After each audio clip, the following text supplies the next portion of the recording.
Hello. I wanted to do a video on folks that might be having a little bit of a problem with their Clearlidz. Mine specific, as I was putting it on my 2025 Jeep Wrangler Rubicon. I did buy it on Facebook Marketplace. I got the CL300, so it's an older one. I can tell it's older because the door pads that you put on each side, the newer ones will say DS for driver's side or PS for passenger side. Mine does not have that on there, but it still fits fine. So what I did find out is that it had quite a bit of a noise, more than my Freedom Top, a lot of wind noise. And so I revisited that, and I thought I would give you some pointers on what I found out. So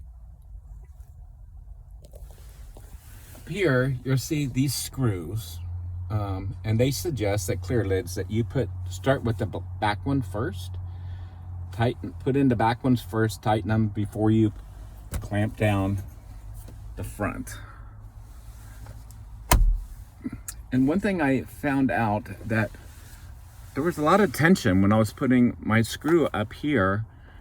There was a lot of tension. So what I found out is that if you loosen these nuts on each side, both sides, both the passenger and the driver's side, if you loosen those, then put your screws in there, and you can adjust. It gives you more room for adjustability. So when you put your screws in, that you won't have so much tension, and you can screw them in.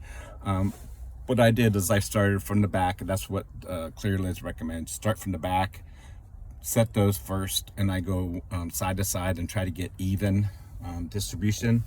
Then if you move to the front and tighten those, and get it just, thumb tight is what they say. Then after I got those tightened, then I went around and did the front.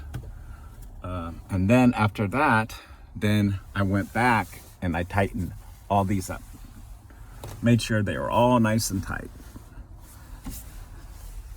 I took an interstate ride, and the noise level went down a lot. It made a really big difference. So I'm not real good at this video YouTube things. Matter of fact, I think this is the only second one I did. I did one a long time ago on my Vespa.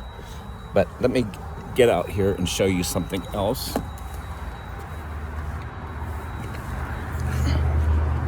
You want to make sure that this seal is up front here, that you don't have it too far back, and that you have a good drainage system right here. So on the Clearlidz too, they don't have a water drain system here, so if it's raining and you open your door, the water's going to come straight down. But it's a Jeep, we get a little dirty, don't we? And make sure that you have good distance from the back here as well. I hope that helps with any of you guys that are struggling a little bit with the Clearlidz. Other than that, some of these questions are really silly that you see online. No, the car does not get hot. It's no different from any other sunroof, no different from any T-top from we used to have back in the 70s that you take off.